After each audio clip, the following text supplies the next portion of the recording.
So the Halo TV series is for some reason getting a second season, and a lot of the backlash surrounding Master Chief not wearing a helmet is, of course, according to the showrunner, the fans' fault.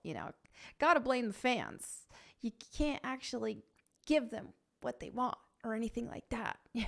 Not in current day. How dare they? Let's go ahead and dive into today's video. So first, this comes from IGN, where they shared this image. It says, from the actor, "If you don't agree with the helmet coming off, ... you don't like our show," says Halo actor. In which I quote tweeted and replied and said, "True, I don't like your show." Just seeing this, to me, it's the disrespect.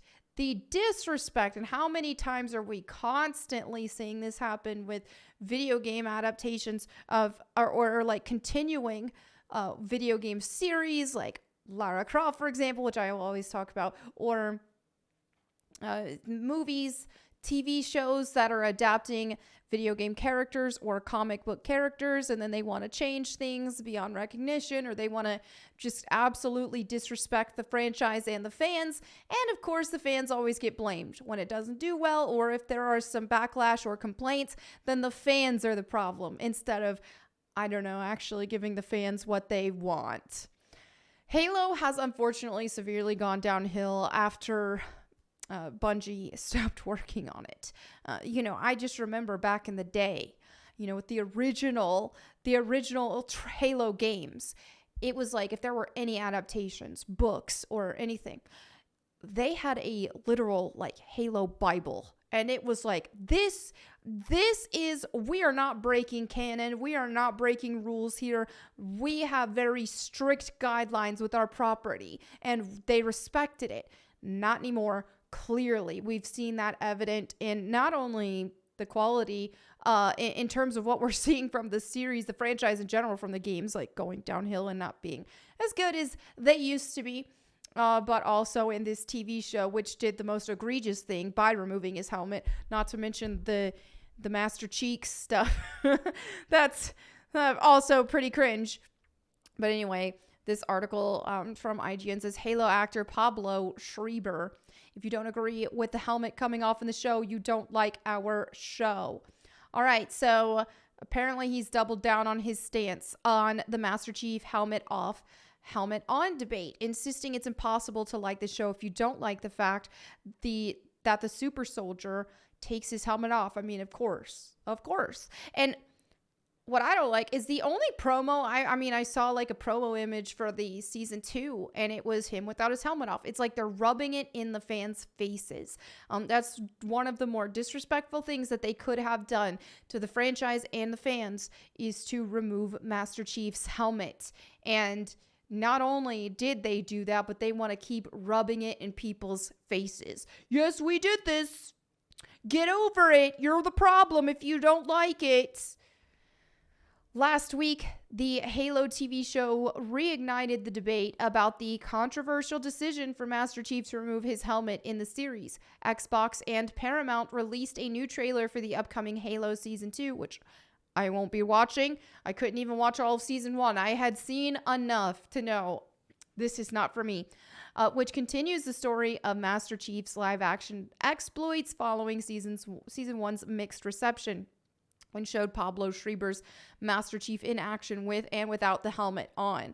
One action sequence sees John 1:17 fighting the Covenant without any armor at all, of course. Because, of course, gosh.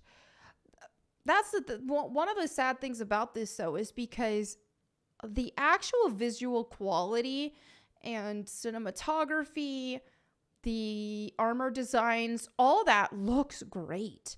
When you're looking at actual pictures here and stuff, I think it looks great. All of this looks really good. And so it is a shame, a massive shame. I mean, look at that. It looks awesome. Not even gonna lie there. But it's such a shame that there's so much disrespect toward Master Chief going on here, and to the fans. That's where I take the biggest issue, is they put all of this quality into the presentation and to make it look good and accurate. Well, then why are you going to change everything else? It's the writing. And this is the big problem with Hollywood in general, is the writing sucks. That is the biggest issue.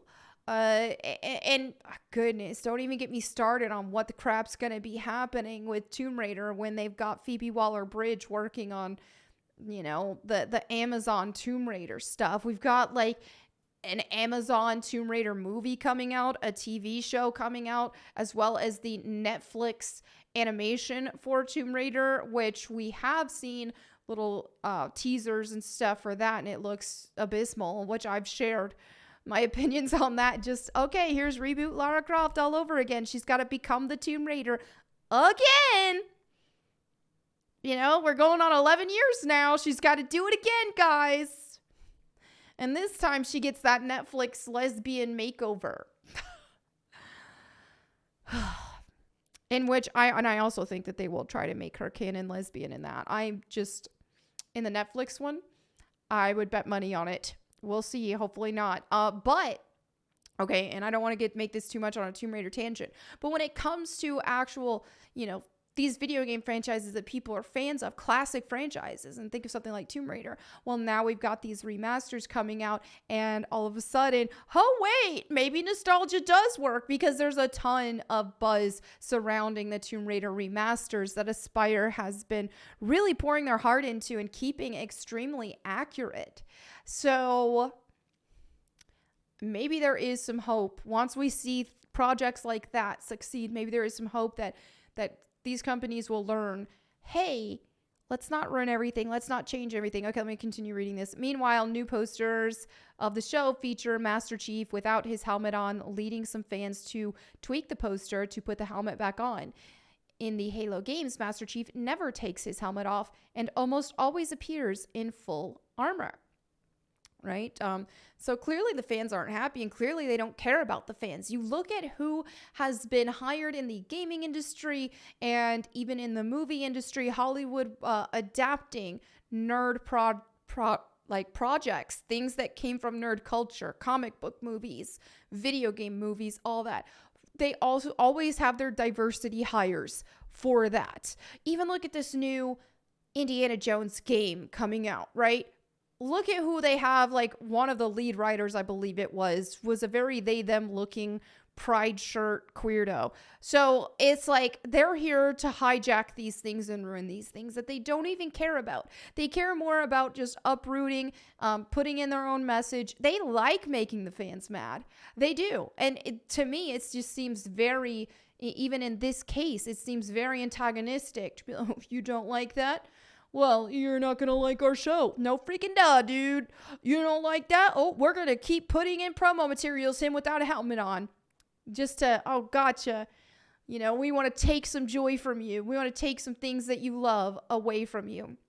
Now let's continue. Speaking to SFX magazine via Games Radar, Schreiber pulled no punches in defending the decision to remove Master Chief's helmet for the show. Of course he wants his face on there. No duh. He doesn't care about Master Chief. He doesn't care about the fans being happy. He cares about his own visibility, and he cares about trying to get more work as an actor after this. So of course he's on board to take the helmet off. But he says people who don't feel the helmet was necessary to come off, they're at such an early conception of what the show could be, Schreiber said. In order to examine the discrepancy between these two versions of the character, Chief and John 1:17, you can't tell that story without taking the helmet off. If you don't agree with the helmet coming off in the show, you don't like our show. So there's no point discussing it. Okay, retard. All right, so while Schreiber appears to agree with the decision, of course he does. Like I said, he's got his own personal bias in there. So while Schreiber appears to agree with the decision to remove Master Chief's helmet, it's clear he did not agree with Season 1's controversial sex scene. Last week, Schreiber insisted it was a huge mistake for the iconic super soldier to have sex. Well, at least he knows that was retarded. At least he knows that much. But Schreiber sounds like he's feeling a lot better about season 2, calling it a reset. It's darker, it's more dangerous. All of the stunt and action sequences put you into the battle and inside the fighting, he told Games Radar. To me, it's a much more effective way to deal with the show. I think David Weiner, Halo's new showrunner, is just a more gifted writer. To be quite frank, I think his dialogue is better. He puts words in the mouth that feel more appropriate for the character. You don't really seem to give a crap about the character, so not the most promising thing in the world. I'm not watching it. I'm over it. And I feel like the taunting the fans and constantly telling the fans they're wrong and blaming the fans for stuff, that just kills it for me. I definitely will be tuned out of this. But anyway, there you have it for today's video. Let me know what you think in the comments below. Also, if you want to catch me streaming some video games, you can do that on Wednesdays on my channel here on YouTube at Melanie Mac. Melanie Mac Gaming streams if you search that. Also on Twitch and Kick at Melanie Mac. And then also you can hear me read the Bible to you at Bible Time with Melanie Mac here on YouTube. I don't know if you hear the door. My dog is pushing on the door because she wants in. But anyway, thank you again for watching. I'll catch you next time. And in the meantime, go boom. Miles Morales is Miles Morales.